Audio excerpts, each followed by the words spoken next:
أمينة. ايوه يا اخويا. الظاهر انهم هيبقوا 300 نفر. ابدا، ولا هيوصلوا نص العدد ده ولا حتى ربعه.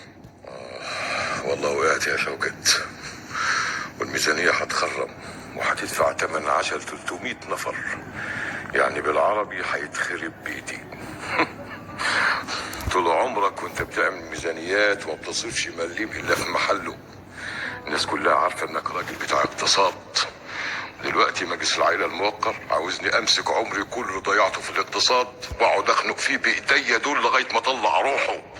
لكن لا، يستحيل يستحيل اعمل كده ابدا. تعمل ايه يا شوكت؟ ادفع تمن اكل وشرب الناس دي كلها؟ يستحيل يستحيل ابدا. وبعدين معاك بقى، ما تعملش في نفسك كده. ايه الحكايه؟ ها، هو في ايه يعني؟ في ايه يعني؟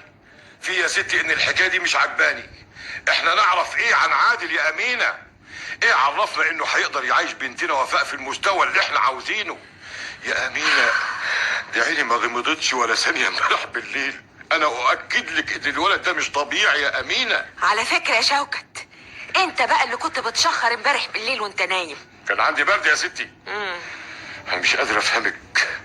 لما كانت وفاء بنتك بتتاخر شويه عند صاحبتها بالليل ما كانش بيجي لك نوم لغايه ما ترجع، ولما يكون الموضوع يتعلق بحياتها الزوجيه تبقى ميه بارده قوي ولا على بالك. تمام زي السحابه اللي متعلقه في السماء، لا بتروح كده ولا بتيجي كده. كده اهو.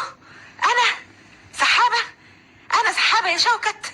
معلش، انا مستحملك لغايه دلوقتي، بس انا مش عايزه اقلبها خناقه عشان الناس اللي عازميننا على العشاء دول. والعزومه دي الاخرى انا مش عجباني. ما يعزموش ليه وفاء لوحدها؟ مش هي اللي هتتجوز ابنهم؟ عاوزين يتقربوا مننا يا شوكت، عاوزين يتعرفوا بينا. وفاء وعادل ما نعزموش لوحدهم ابدا، لازم نكون احنا الاربعه. يا راجل، ده انت هتحط ايدك في ايده ساعة كتب الكتاب، مش لازم تكون عرفته الاول وسلمت عليه؟ وسلم عليه بتاع ايه؟ مش كفايه انه ضحك عليكم ولونكم تموم مغناطيسي لغايه ما خطب بنتكم منكم؟ يا امينه ده راجل اي كلام، باين عليه انه من العصر الحجري. بابا نعم بابا، الكشف بتاعه اهو يا بابا، اتفضل. ايه ده؟ ايه اللي بتاكله ده يا تامر؟ كحك ده هيسد نفسك عن العشاء يا ابني. اعمل ايه ماما، ما انا جعان. جعان تقوم تخسر العشاء؟